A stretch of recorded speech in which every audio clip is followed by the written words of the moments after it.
ካለፈው ሳምንት ረቡዕ ጀምሮ የሴቶች ህጻናትና አካል ጉዳተኞችን ዘርፈ ብዙ ተጠቃሚነት ለማረጋገጥ የዲጂታል መታወቂያ እንዲያወጡ በንቅናቄ እየተሰራ ይገኛል። እዚህ ስራ ላይ የሴቶችና ማህበራዊ ጉዳይ ሚኒስቴር ደግሞ ያለው ድርሻ ቀላል የሚባል አይደለም። በዚህ ዙሪያ ተጨማሪ ማብራሪያ ልንጠይቅ የሴቶችና ማህበራዊ ጉዳይ ሚኒስቴር የህፃናት መብት ጥበቃ መሪ ስራ አስፈጻሚ ዘቢደር ቦጋለን እዚህ ስቱዲዮ ጋብዘናል። እንኳን ደህና መጡ እንግዳችን።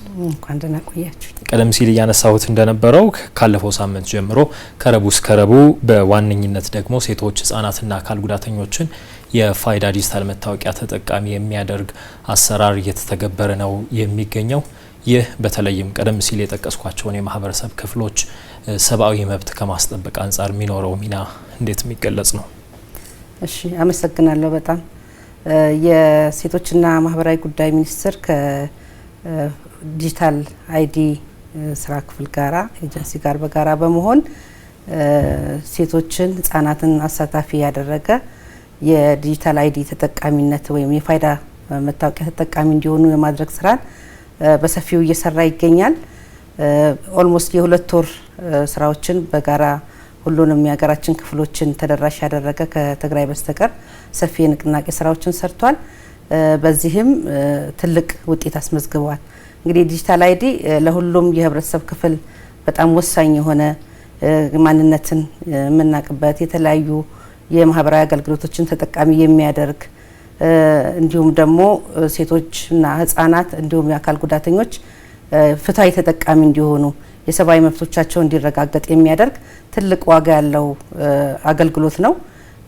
በዚህም እንግዲህ ብዙ ከሮብ እስከ ሮብ የሚለው መጋቢት ያንቺ ነው በሚል መሪ ቃል ሴቶችን፣ ህጻናትን፣ አካል ጉዳተኞችን በሰፊው ያሳተፈ ስራዎችን ሰርተናል።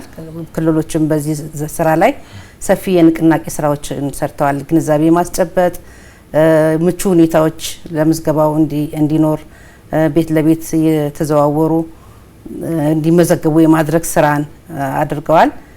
በዚህም እንግዲህ ውጤቱን ያው ዛሬ የምናውቀው ሊሆን ይችላል። ዛሬ ነው ሮብ የመጨረሻ ቀኑ። ነገ ላይ ውጤቱን እናውቃለን።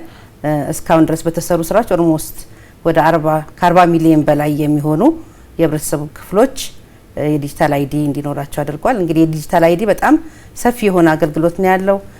በተለይ ለሴቶች በኢኮኖሚ ተጠቃሚ እንዲሆኑ፣ መብታቸው እንዲታወቅ፣ በህግ ፊት በተለያዩ የአገልግሎት ስፍራዎች ላይ ጥሩ የሆነ አቀባበልን፣ ጥሩ የሆነ ነገርን እንዲያገኙ በሌሎች አጋዥነት ሳይሆን ራሳቸውን ችለው የአገልግሎት ተጠቃሚ እንዲሆኑ ያደርጋል። ህጻናትንም እንዲሁ ያው እንደ ሀገር እናውቃለን። ህጻናት 18 ዓመት ከሞላቸው በኋላ ነው መታወቂያ የሚያገኙት። ያው የትምህርት ቤት መታወቂያ ሊኖራቸው ይችላል።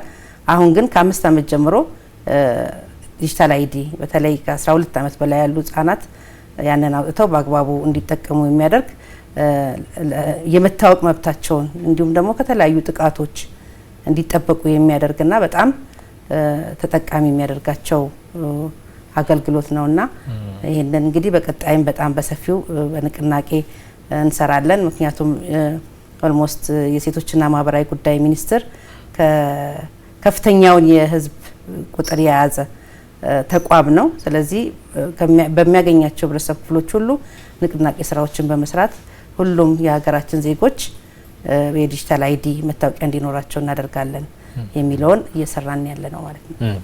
በተወሰነ ደረጃ ቀደም ሲል ያነሱት ነበር። በዋነኝነት ተጠቃሚ ከሚያደርጋቸው የማህበረሰብ ክፍሎች የአካል ጉዳተኞች እንዲሁ ተጠቃሽ ናቸው። ለአካል ጉዳተኞች ይዞት የሚመጣው ፋይዳ ምንድን ነው? የፋይዳ ዲጂታል መታወቂያን መጠቀማቸውስ ምን ሚና ይኖረዋል የሚለውን እናንሳ። እሺ፣ እንደ ሀገር እንግዲህ አካታች የሆነ ሁሉንም የህብረተሰብ ክፍል ተጠቃሚ የሚያደርግ ስራዎች እየተሰሩ ነው ያሉት። ያው የኮሪደር ልማቱ አንዱ ማሳያ ነው። ከዚህ ጋር ተያይዞ የዲጂታል አይዲም አካል ጉዳተኞችም በዚህ ተጠቃሚ እንዲሆኑ ማንነታቸውን እንዲታወቅ የማንነታቸው ከታወቀ ደግሞ የሚሰጡ ማህበራዊ አገልግሎቶች እነሱን ታሳቢ ያደረገ እንዲሆን የኢኮኖሚው ይሁን በማህበራዊ ዘርፍ የአካል ጉዳተኞች ጥያቄዎች ምላሽ ሊያገኝ በሚችል መልኩ ይሄ ዲጂታል አይዲ በጣም ትልቅ እገዛ ያደርጋል ማለት ነው። ያው እንደዚህ ጋር ሁሉም ሰው በሀገር ውስጥ ሲኖር የሚሰጡ አገልግሎቶችን እኩል መጠቀም ይኖርባቸዋል። እነኚህን ግን ቁጥራቸውን ከማወቅ እና ደግሞ ምን አይነት አገልግሎት ያስፈልጋል የሚለውንም ጉዳይ ከማወቅ አንፃር ይሄ ዲጂታል አይዲ እነሱ ለይቶ በመለየት እንዲሁ አገልግሎቱን በበቂ ሁኔታ እንዲስፋፋና ተጠቃሚ እንዲሆኑ ያደርጋል። ያው በህግም በተለያዩ ዘርፎች ላይ በቂ የሆነ አገልግሎት እንዲያገኙ በኢኮኖሚውም በንግድ ስራም በተለያዩ በባንክ ለኛ አገልግሎቶች እነሱን ታሳቢ ያደርገው እንዲጠቀሙ ያደርጋል። እንግዲህ ዲጂታል አይዲ ቴክኖሎጂንም ይይዛል። እንደ ዓለምን አንድ የሚያደርግ ሰርቪሶችን ቤት ሆነው መጠቀም የሚችሉበትን ሁኔታዎች ይፈጥራልና ይሄ ለአካል ጉዳተኞችም በተለየ መልኩ ትልቅ ጥቅም ይሰጣል ማለት ነው። በተጨማሪነት ደግሞ ለሴት ተማሪዎችም ለነገ ተስፋቸው ምቹ መደላድልን እንደሚፈጥር የፋይዳ ዲጂታል መታወቂያ ተደጋግሞ ይነሳልና ይህ ምን ማለት ነው የሚለውን እናንሳና እንጨርስ። የሴት ተማሪዎችን በአጠቃላይ ተማሪዎችን በተለይ ደግሞ ሴት ተማሪዎችን የዲጂታል አይዲ ያሏቸው መረጃዎች አጠናቅሮ አደራጅቶ ለመያዝ ያው የትምህርት ሁኔታቸው እያደጉ ነው የሚሄዱት። በዩኒቨርሲቲም ሲሄዱ የተለያዩ ስኮላርሺፖችን ሲያገኙ የመረጃ መበታተንን ይቀንስላቸዋል። ሁሉንም መረጃዎች በአንድ ቦታ ላይ የማግኘት በተለያዩ ቦታ ላይ ማንነታቸው እንዲታወቅ የማድረግ እንደገና አንዳንድ ጊዜ ይሄ አላስፈላጊ የሆኑ ጥቃቶች፣ በደሎች እንዲሁም ደግሞ ጎጂ ልማዳዊ ድርጊቶች ያለ እድሜ ጋብቻ በተለይ ሲፈጸም እድሜያቸውን በመታወቂያቸው ላይ በቀላሉ ማግኘት ስለሚቻል በዛ ከብዙ ጥቃቶችን በደሎችም ሊጠበቁ ይችላሉ።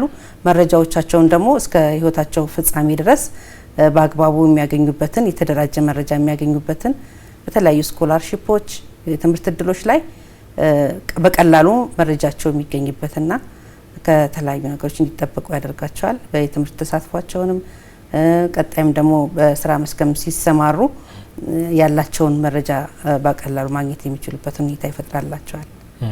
መልካም። ዘቢደር ቦጋለ በሴቶችና ማህበራዊ ጉዳይ ሚኒስቴር የህፃናት መብት ጥበቃ መሪ ስራ አስፈጻሚ ናቸው። ስለነበረን ቆይታ እጅግ አድርጌ አመሰግናለሁ። ስለዋሱን ጊዜም መልካም ምሽት ይሆንልዎት። እሺ፣ አመሰግናለሁ።